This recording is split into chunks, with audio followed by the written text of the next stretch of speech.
Hello and welcome to this video on a weird thing in geometry. Not tessellations, Rubik's cubes or similar, but something called a MandelBrot set, or a MandelBrot number set. The MandelBrot set is a fascinating area within mathematical objects. It sort of overlaps between the field of complex dynamics and fractal geometry, and we'll try and explain it in this video, starting from basics and trying to build up. Understand that things go from 0 to 100 kinda quick though. It has various properties, visualizations, and significance. The term to start with, MandelBrot number set, isn't standard terminology, and the proper term is MandelBrot set, which, well, it's a set of complex numbers with remarkable properties. Hence why we simply say MandelBrot number set. It makes it somewhat easier to understand what we're talking about to start with, although it's not strictly correct. The MandelBrot set is a set of complex numbers defined in a rather complex plane, typically two-dimensional space where each point represents a complex number. You can kind of see it here, but, well, you can begin to understand why things get complicated kinda quick. X and Y are real numbers, and I is an imaginary unit. Once we start touching on imaginary numbers, people kind of panic, so relax, we'll get through this in time. It was named after the mathematician Benoit B. Mandelbrot, who popularized it in the 70s and early 80s, 1970s, 1980s, now we think about it, through computer visualizations. In short, they went, this is a cool thing, can we make it look like it's a cool thing? And in simple terms, they did. Also in simple terms, the Mandelbrot set consists of all complex numbers, that's the C in this equation, for which a particular iterative process, let's say repeated squaring and adding, doesn't escape to infinity. That is, if you kept doing this forever, you would eventually get to a very large number, or a very small number, depending which way you went, but you would never actually get to either an impossibly large number, or basically zero. The points outside the set should produce boundaries, that is, a finite sequence, and while points outside the produce sequences that grow again. This boundary between bounded and unbounded behavior creates this weird, intricate, infinitely detailed pattern. It's a classic example of fractals, a shape that exhibits self-symmetry at every scale. The Mandelbrot set is a formally defined set of complex numbers, that being C, that the sequence is generated by a quadratic map. The initial value is here, and you add, and it remains bounded for all of the n basically being, this equation. So you can begin to see how things get, not necessarily complicated yet. Everything kind of makes sense eventually, but you'll understand why in due course how things get to be kind of crazy. Now you can check this if you take the distance from the origin in a complex plane, and if you set below some threshold, say for example 2 as the radius, and you get a large number after iterations. This could be between 1, 1,000, 100,000, a billion, anything like that. If it's beyond this radius, it's not a set. If it stays bounded after this, it's considered to be part of C. That's the set.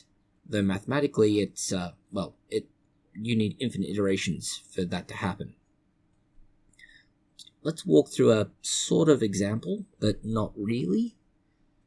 You start with 0C equals 0. This is basically saying, hey, nothing is here. Then you start going, okay, but if everything equals 0, what if we add 1 to this? And then what if we make it 2? And so on.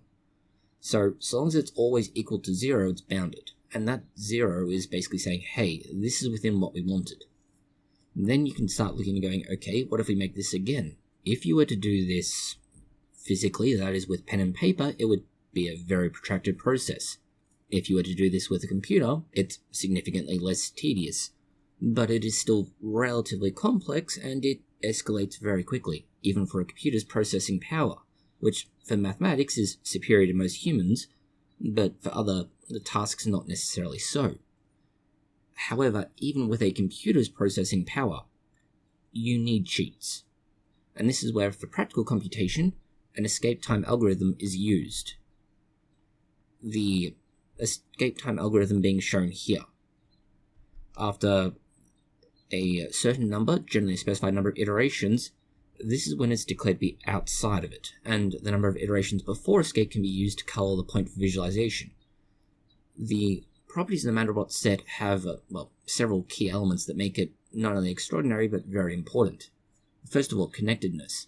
The set is connected, meaning you can always draw a path between any 2 points in it without leaving the set. It should look kind of like a bulb, or perhaps flower buds, something similar, and filaments extend out. These are the next set of, MandelBrot number sets, or nodes. The self-similarity is the next important thing. If you zoom in, what you effectively get is a large version, and then as you go in, smaller copies of exactly the same thing occur, and then even smaller versions again as you zoom in even further. It's the turtles all the way down apocryphal tale. The tale goes roughly that an old lady is asked how she thinks the world exists, rather than being a sphere, and the response is, well, the world is actually a flat plane sitting on top of an elephant. This elephant is then bouncing on top of a turtle, and then the next inevitable question, okay, well, what is the turtle on? And the old lady says, no, you won't get me with that question, it's turtles all the way down. Importantly here, it's effectively exactly the same thing. You will eventually get down to such a small level, but you will continuously see, not turtles, but exactly the same pattern repeating all the way down. This brings us to the next point of infinite complexity. The boundary is infinitely detailed, that is, no matter how much you zoom in, no new patterns will emerge, it's always the same pattern. It's what's called a Hausdorff dimension, a measure of fractal roughness. But it's not a filled area. The interior has greater area than zero, while the boundary has infinite perimeter. Essentially, it's a continuous line, and there's nothing actually inside of it. Symmetry is, symmetry, it's kind of an obvious one. Then we have periodicity and bulbs. The main cardioid or heart-shaped region will correspond to points, where the sequence converges to a fixed point, hence the heart shape. This attaches bulbs, and these new bulbs represent the periodic cycle. For example, you have a period, 2 bulbs, that is a 2-cycle attractor. The largest bulb is the period 2-1 to the left of the main cardioid. This also brings us to a relationship to something called Julia sets. The MandelBrot set acts as a parameter space for Julia sets. That's C, and for the corresponding Julia set, using the same iteration but varying the initial values, C is the MandelBrot set, and its Julia is connected, otherwise it's somewhat of a disconnected, it's basically nonsense dust. The set is also universal in some sense being important here. It appears that in other dynamical systems beyond quadratics, that it applies. Visualization and rendering the MandelBrot set is typically visualized in the complex plane. That's with the real part x on the horizontal axis, usually from -2.5 to 1, and the imaginary part on the y vertical axis, -1.5 to 1.5 for the full view. You can plot this on a black and white set, and the points are colored, black and white, obviously. Black is the, lines, or the points, and the points outside are made white. This can allow you to make colorful fractal images. For points outside color, based on how quickly they escape, example red for fast escape, blue for slow. This creates a almost psychedelic pattern associated with fractals. And finally, zooming. There are, let's say,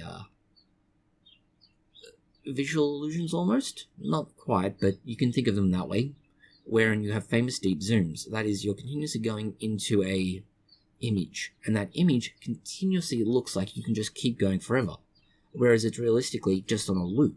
The Seahorse Valley and the Elephant Valley are examples of this. What is limited by are basically computational precision, and that allows you to continuously think like you're diving into the image.